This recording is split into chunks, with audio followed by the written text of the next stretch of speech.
في كوريا الشمالية أصبح الحكم بالإعدام كشرب العصير. ما هذا الجنون؟ في بلاد الزعيم الكوري كيم جونغ أون لا تدري من المجنون ومن العاقل.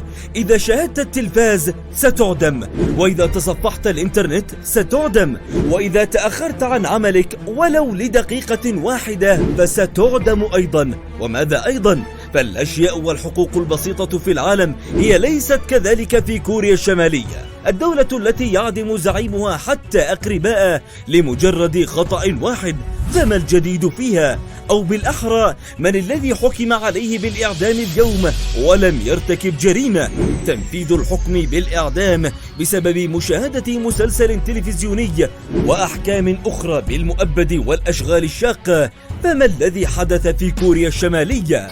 مسلسل سكويد جيم أو لعبة الحبار الذي لاقى رواجا عالميا غير مسبوق على منصة نتفليكس، يبدو أنه حقق نجاحا أيضا في كوريا الشمالية، ويكفي أن يشاهده أشخاص محدودون في بيونغ يانغ لنقول إنه يحقق مشاهدات عالية بسبب الإجراءات المشددة هناك. أحد الأشخاص في كوريا يمتلك نسخة من مسلسل لعبة الحبار أحضرها من الصين ويبيعها على محركات أقراص USB، لكن لسوء حظ هذا الشخص تم ضبطه متلبسا. فما هي عقوبته؟ تقول المصادر إنه تم الحكم على هذا الشخص بالإعدام رميا بالرصاص. فهل انتهت القصة هنا؟ لا، ليس بعد. تم الحكم على أحد طلاب المدرسة الثانوية بالسجن مدى الحياة لشرائه قرصا صلبا يحتوي على حلقات المسلسل كاملة.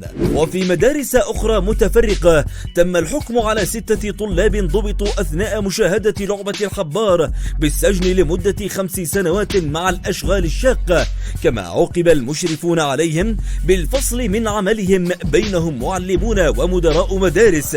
لم يكن الفصل من العمل العقاب الوحيد الذي واجهه مشرفو المدارس التي غفلت عن الطلاب المشاهدين لمسلسل لعبة الحبار، بل تم الإمعان في عقابهم ونفيهم للعمل في مناجم ومناطق نائية. حكومة كوريا الشمالية تأخذ الأمر على محمل الجد وتقول إن الطلاب بدأوا بإهمال تعليمهم.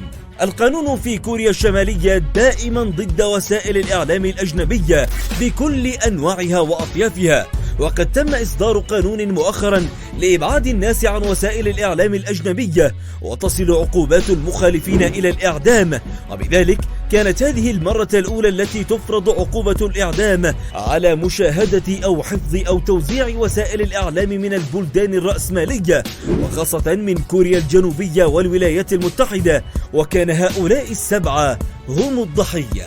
بينما يحاول الأهالي إنقاذ أبنائهم من الإعدام والسجن، فالسكان في كوريا الشمالية يعيشون مع الكثير من القلق والتوتر بسبب مواصلة السلطات في استجواب هؤلاء 7 لمعرفة التفاصيل المملة للعملية، مثلا كيف وصل المسلسل إليهم ومن شاهده معهم، وحتى من كان له علم بأن لديهم نسخا من هذا المسلسل، وهل كانت العقوبات جاهزة ومعلومة لدى حكومة كيم جونغ.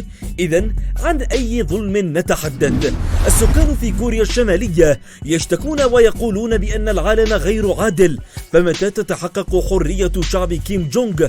وإلى متى ستستمر سلطته بهذه الإجراءات الظالمة والقاسية؟ مسلسل سكويد جيم هو أكثر عروض نتفليكس مشاهدة حتى الآن، ويحتل المرتبة الأولى في 94 دولة، ويشاهد في 142 مليون منزل في جميع أنحاء العالم، وهي الأرقام التي تم الكشف عنها بعد شهر واحد من عرضه. المسلسل يمزج بين الرمزية الاجتماعية والعنف من خلال رؤية بائسة للمجتمع، لكن يبدو أن مشاهدة هذا المسلسل في بيونغ يانغ كمشاهدة ملك الموت، فالأشخاص الذين شاهدوا هذا المسلسل سيعدمون بدون رحمة. وأنتم متابعينا، ما رأيكم؟ لأي سبب جديد سيعدم الناس في كوريا الشمالية؟ وهل يبدو ذلك غريبا؟